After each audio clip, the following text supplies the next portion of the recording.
Hello बच्चों, कैसे हैं आप लोग। उम्मीद है आप सब अच्छे होंगे। तो चलिए शुरू करते हैं। हमारा सबसे अच्छा और सबसे इंटरेस्टिंग पार्ट वो कौन सा है? वो है हमारा कारक, जिसे हम केस भी कहते हैं बच्चों। तो कारक होता क्या है?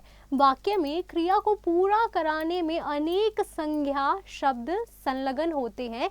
इन संज्ञाओं के क्रिया शब्दों के साथ विभिन्न प्रकार के संबंध हो सकते हैं। इन्हीं संबंधों को व्यक्त करने वाली व्याकरणिक कोटि को क्या कहते हैं बच्चों? कारक कहते हैं। कि मतलब मैम वाक्य को पूरा करने के लिए हम अलग अलग संज्ञाओं का प्रयोग करते हैं। अब वो जो संज्ञाएं बच्चों हम प्रयोग करते हैं वो अलग अलग प्रकार के संबंध होते हैं उनसे। अब उन संबंधों को व्यक्त हम जिस माध्यम से करते हैं उसे हम क्या कहते हैं बच्चों? उसे हम कारक कहते हैं। अब नीचे दी गई कहानी को आपको बच्चों ध्यान से पढ़ना है कि किसी जंगल में एक लोमड़ी रहती थी। एक दिन वह बहुत भूखी थी। उसे कहीं से खाने को कुछ भी नहीं मिला बच्चों। भोजन की खोज में वह इधर उधर मारी मारी जो है फिर रही थी। वह एक बगीचे में गई। बगीचे में अंगूर की बेलों पर अंगूर के गुच्छे लटक रहे थे। अंगूर के गुच्छों को देखकर लोमड़ी के मुंह में पानी भर आया। वह उन पके अंगूरों को खाकर अपनी भूख मिटाना चाहती थी। अंगूर की बेल बच्चों कैसी थी? ऊंची थी बहुत। लोमड़ी बार बार उछलती परंतु अंगूर के गुच्छों तक ना पहुंच पाती। उछलते उछलते वह थक गई परंतु उसे अंगूर न मिले। अंत में वह यह कहती हुई वापस लौट आई कि अंगूर खट्टे हैं। तो बच्चों इसमें हमने पढ़ा कि मैम एक लोमड़ी थी, वो ऊपर से अपना जो है जो हमारी अंगूर जो है उसे दिखे, उसे बहुत भूख लगी थी पर वो अंगूरों तक पहुंच नहीं पा रही थी। एंड में उसने क्या बोल दिया कि अंगूर ही खट्टे, इस वजह से वो नहीं खा पाई, इस वजह से वो वापस चले गए। अब उपयुक्त कहानी में बच्चों आपने यहाँ पे कुछ रंगीन शब्द जो है देखे। वो रंगीन शब्द ऐसे चिन्ह है बच्चों जो इस कहानी को एक दूसरे से जोड़ रहे हैं, जिससे हमें और आपको जो है बच्चों ये कहानी जो है समझ में आ पाई है। वाक्य को एक दूसरे से जोड़ रहे हैं। यदि अगर ये बच्चों ये चिन्ह ही नहीं होते तो इस कहानी का अर्थ हमें ठीक से समझ नहीं आता। अतः ये सभी चिन्ह जो है बच्चों ये क्या होते हैं? हमारे कारक चिन्ह कहलाते हैं। इन्हें प्रसर्ग या विभक्ति चिन्ह भी कहा जाता है। अब बच्चों चलिए शुरू करते हैं। काइंड्स ऑफ केस या फिर कारक के भेद क्या होते हैं बच्चों? कारक के हमारे 8 भेद होते हैं। कर्ता, कर्म, कर्ण, संप्रदान, आपादान, संबंध, अधिकरण, संबोधन। परिभाषा क्या है बच्चों? संज्ञा सर्वनाम के जिस रूप से उसका संबंध सीधा क्रिया से जाना जाए उसे हम क्या कहते हैं? उसे हम कारक कहते हैं। कारक के बच्चों ये हमारे टेबल ऑफ केसेस है, कारक तालिका है कि बच्चों ये हमारा क्या है? ये हमारा कारक है। उसमें कौन सा प्रसर्ग या फिर विभक्ति चिन्ह यूज होता है वो हमारा है कि उसकी पहचान क्या है बच्चों और हम उसे प्रयोग कैसे करते हैं। कर्ता ने, उसमें पहचान क्या होगी बच्चों? किसने या कौन का अगर आपको आंसर मिलेगा तो वो क्या हो जाएगा बच्चों? कर्ता हो जाएगा। पहचान का मतलब क्या है बच्चों? कि अगर आप उस वाक्य से कोई क्वेश्चन पूछ के देखते हैं और उसमें से आपको इन जो है शब्दों का आंसर मिले तो वो हमारे क्या हो जाएंगे बच्चों? उसी का हमारा जो है क्या हो जाएगा बच्चों? भेद हो जाएगा। जैसे कर्ता ने, किसने, कौन। एग्जाम्पल क्या है बच्चों? रवि ने कागज फैलाए हैं, मोहित पढ़ रहा है। तो कौन पढ़ रहा है बच्चों? मोहित। रवि ने कागज फैलाए, किसने कागज फैलाए? रवि ने। ऐसे ही बच्चों सभी हैं। जैसे कर्म को क्या किसने कहा। लकड़हारा पेड़ को काट रहा है, पिताजी दफ्तर गए हैं। कर्ण से के द्वारा, किससे किसके द्वारा। छात्रा कलम से लिख रही है, बच्चा खिलौने से खेल रहा है। संप्रदान के लिए या को, किसके लिए किसको। माताजी तरुण के लिए मोबाइल लाए, बीमार को दवा दो। आपादान से अलग होता है कहाँ से? कल आभा साइकिल से गिर गई। रेलगाड़ी सही समय पर स्टेशन से छूटी। संबंध, संबंध में कौन कौन से आते हैं बच्चों? का, की, के, रा, री, रे। किसका, किसके, किसकी। राम का भाई लक्ष्मण है।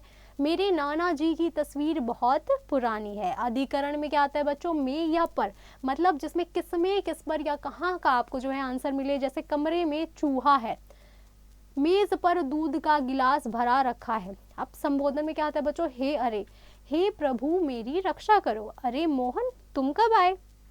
अब बच्चों शुरू करते हैं अपने सबसे पहले कारक से, दैट इज कर्ता कारक या नॉमिनेटिव केस। कर्ता का अर्थ क्या है बच्चों? करने वाला। जिस संज्ञा सर्वनाम शब्द में कार्य को करने वाला, करने का बोध होता है उसे हम क्या कहते हैं बच्चों? कि मतलब कोई उस कार्य को कर रहा है उसे हम कर्ता कारक कहते हैं। जैसे दिए गए वाक्यों में मारने वाले श्री राम तथा दौड़ने वाली नेहा के विषय में बच्चों हमें बताया गया है। अतः ये दोनों पद हमारे क्या है बच्चों? कर्ता कारक है। हिंदी में कर्ता कारक का प्रयोग ने प्रसर्ग के साथ भी होता है बच्चों। जैसे श्री राम ने, और ने क्या है बच्चों? हमारा प्रसर्ग। ने के बिना भी हम इसे कर सकते हैं। जैसे नेहा, कर्ता की पहचान के लिए क्रिया के साथ कौन, किसके, किन्होंने लगाकर प्रश्न करने पर जो उत्तर आए बच्चों, वही मैंने आपको भी पहले बताया था, वही हमारा क्या होता है, कर्ता कारक होता है। उसके बाद अगला आता है बच्चों कर्म कारक या फिर ऑब्जेक्टिव केस। जिस संज्ञा या सर्वनाम शब्द पर क्रिया के व्यापार का फल पड़ता है उसे हम क्या कहते हैं, उसे हम कर्म कारक कहते हैं। जैसे कर्म कारक का प्रसर्ग चिन्ह क्या है बच्चों, को है, परंतु इस चिन्ह का प्रयोग हम बहुत कम करते हैं। कर्म कारक की पहचान के लिए क्या है बच्चों, उसके साथ हम क्या, किसे, किन्हें या किसको लगाकर प्रश्न पूछा जाए और फिर उसके बाद उत्तर हमारा जो आए वह हमारा क्या होता है बच्चों, कर्म कारक होता है। जैसे मधु क्या खाती है तथा पुलिस ने किसे पीटा। प्रश्न करने पर क्रमश फल और चोर जो है हमें उत्तर मिलते हैं, अतः ये दोनों हमारे कैसे हैं बच्चों, हमारे कर्म कारक हैं। मधु फल खाती है, पुलिस ने चोर को पीटा। अब बच्चों इसमें विशेष क्या है, इसमें हमारा जो इम्पोर्टेंट चीज़ है वो आपकी समझने वाली ये है कि जब अप्राणीवाचक या फिर निर्जीव कर्म के साथ हम प्राय को जो है वो नहीं लगाते हैं। जैसे मैं रोटी खा रही हूँ, वह दूध पी रहा है। इन वाक्यों में बच्चों रोटी और दूध क्या है, मैम अप्राणीवाचक कर्म है हमारे, इसीलिए इनके साथ हमने बच्चों को प्रसर्ग जो है वो नहीं लगाया है। कुछ वाक्यों में हमारे दो कर्म होते हैं, जैसे माँ ने पुत्री को पत्र लिखा। इस वाक्य में पुत्री को तथा पत्र ये सब हमारे क्या है बच्चों, दोनों हमारे दो कर्म है, जहां हमने क्रिया के साथ क्या और किसको लगाकर प्रश्न करने पर अलग अलग उत्तर हमें मिलता है, वहां वाक्य में दो कर्म होते हैं। अब जब वाक्य में बच्चों दो कर्म होते हैं तब एक के साथ को प्रसर्ग लगा रहता है और दूसरे के साथ हम बच्चों प्रसर्ग नहीं लगाते हैं। ऐसे वाक्यों में निर्जीव के साथ तो मतलब जो बच्चों नॉन लिविंग है उसके साथ तो हम नहीं लगाएंगे और निर्जीव के साथ को का प्रयोग हमारा नहीं होता है। उसके बाद आता है बच्चों हमारा कर्ण कारक या फिर इंस्ट्रूमेंटल केस। कर्ता जिस साधन जिसकी सहायता से क्रिया करता है उसे कर्ण कारक कहते हैं, कि मतलब बच्चों जो हमारा करता है वो जिसकी सहायता से उस काम को कर रहा हो तो उसे हम कर्ण कारक कहते हैं। जैसे राजीव पेन से लिखता है, किसान ने डंडे से सांप को मारा। तो बच्चों इन वाक्यों में पेन द्वारा लिखा जा रहा है और डंडे द्वारा सांप को मारा जा रहा है। राजीव और किसान क्या है बच्चों, इन साधनों द्वारा क्रिया जो है कर रहे हैं, अतः ये क्या है बच्चों, ये हमारे कर्ण कारक है। उसके बाद अगला आता है बच्चों हमारा संप्रदान कारक, मतलब क्रिया के साथ किसके लिए प्रश्न करने पर जो संज्ञा सर्वनाम शब्द उत्तर में आते हैं उसे संप्रदान कारक कहते हैं। जैसे पुजारी पूजा के लिए सामान लाया और पिताजी गाय के लिए घास लाए। तो पुजारी किसके लिए सामान लाया बच्चों और पिताजी किसके लिए घास लाए हैं, ये सभी इनका उत्तर क्या मिल रहा है बच्चों, पूजा के लिए, गाय के लिए। ये सभी हमारे क्या हैं, ये हमारे संप्रदान कारक हैं। उसके बाद अगला आता है हमारा एब्लेटिव केस या फिर अपादान कारक। संज्ञा या सर्वनाम के जिस रूप से एक या दूसरे के अलग होने का पाया जाए उसे हम क्या कहते हैं बच्चों, अपादान कारक कहते हैं। जैसे गंगा हिमालय से निकलती है, वृक्ष से पत्ते गिर रहे हैं। दिए गए वाक्य में बच्चों हिमालय, वृक्ष ये क्या है, हमारे अपादान कारक है, क्योंकि इनसे अलग होने का बोध हमारा हो रहा है। क्रिया के साथ कहाँ से लगाकर पूछने पर जो संज्ञा या सर्वनाम पद उत्तर में मिलते हैं उन्हें हम क्या कहते हैं, उन्हें हम अपादान कारक कहते हैं। नेक्स्ट है बच्चों हमारा संबंध कारक या फिर जिन्हें हम क्या बोलते हैं, पोसेसिव केस भी बोलते हैं। संज्ञा या सर्वनाम के जिस रूप में उसका संबंध किसी दूसरे शब्द के साथ प्रकट हो उसे हम क्या कहते हैं बच्चों, उसे हम संबंध कारक कहते हैं। जैसे वाक्य में जब हम संज्ञा या सर्वनाम शब्दों के पहले किसका या किसकी लगाकर या किसके लगाकर प्रश्न करें तो जो हमें उत्तर मिलता है बच्चों हमारा क्या होता है, संबंध कारक होता है। जैसे किसकी गुड़िया है, किसके पुत्र हैं, उत्तर क्या आता है बच्चों, मेरी, राजा दशरथ की। हमारे क्या है बच्चों, ये हमारे संबंध कारक है। उसके बाद अगला है बच्चों अधिकरण कारक। अधिकरण कारक मतलब संज्ञा के जिस रूप में क्रिया के होने पर स्थान का ज्ञान होता है उसे हम क्या बोलते हैं बच्चों, अधिकरण कारक बोलते हैं। जैसे वाक्य में बच्चों सबसे पहले हमने मछली जल में रहती है, बंदर छत पर बैठा है, इसमें हमने कहाँ और किसमें लगाकर जो प्रश्न पूछा है उसका आंसर जो है बच्चों वो क्या है, हमारा अधिकरण कारक है। जैसे मछली कहाँ रहती है बच्चों, जल में। अब बंदर कहाँ बैठा है, छत पर, ये हमारे क्या है बच्चों, अधिकरण कारक है। उसके बाद आता है हमारा संबोधन कारक, वोकेटिव केस। जिस शब्द के किसी को पुकारने, बुलाने या सावधान करने का भाव प्रकट होता है उसे हम क्या कहते हैं बच्चों, संबोधन कारक कहते हैं। जैसे दिए गए वाक्य में भगवान बच्चों को संबोधित किया गया है। अब बच्चों हे भगवान मेरी रक्षा करो, अरे बच्चों शांत बैठो। तो बच्चों इन वाक्यों में हम भगवान और बच्चों को संबोधित किया गया है और ये संबोधन कारक है। संबोधन कारक में बच्चों हम प्रसर्ग चिन्ह जो है वो शब्द से पहले लगाए जाते हैं और संज्ञा शब्द के बाद हम क्या लगाते हैं बच्चों, ये जो हमारा चिन्ह है इसे हम संबोधन चिन्ह कहते हैं, ये संबोधन चिन्ह लगाते हैं। अब बच्चों जो हमने पढ़ा है उसके लिए हम थोड़ा सा एक बार रिवाइज कर लेते हैं विद द हेल्प ऑफ स्मरणीय तथ्य। कारक संज्ञा और सर्वनाम का संबंध अन्य शब्दों अथवा क्रियापदों के साथ प्रकट करता है। कारक के हमारे 8 भेद होते हैं। कर्ता कारक की विभिन्न विभक्ति ने अकर्मक क्रिया है, वर्तमान काल तथा भविष्यत काल में नहीं लगती है बच्चों। संबोधन कारक में प्रसर्ग चिन्ह शब्द से पहले हम लगाते हैं तथा संज्ञा शब्दों के बाद हम संबोधन चिन्ह को क्या करते हैं बच्चों, लगाते हैं।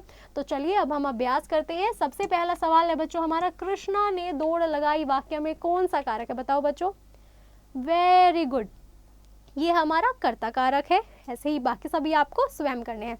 अगला सवाल है, सही विकल्प के सामने आपको टिक का निशान लगाना है। विभक्ति किसे कहते हैं बच्चों, बताओ।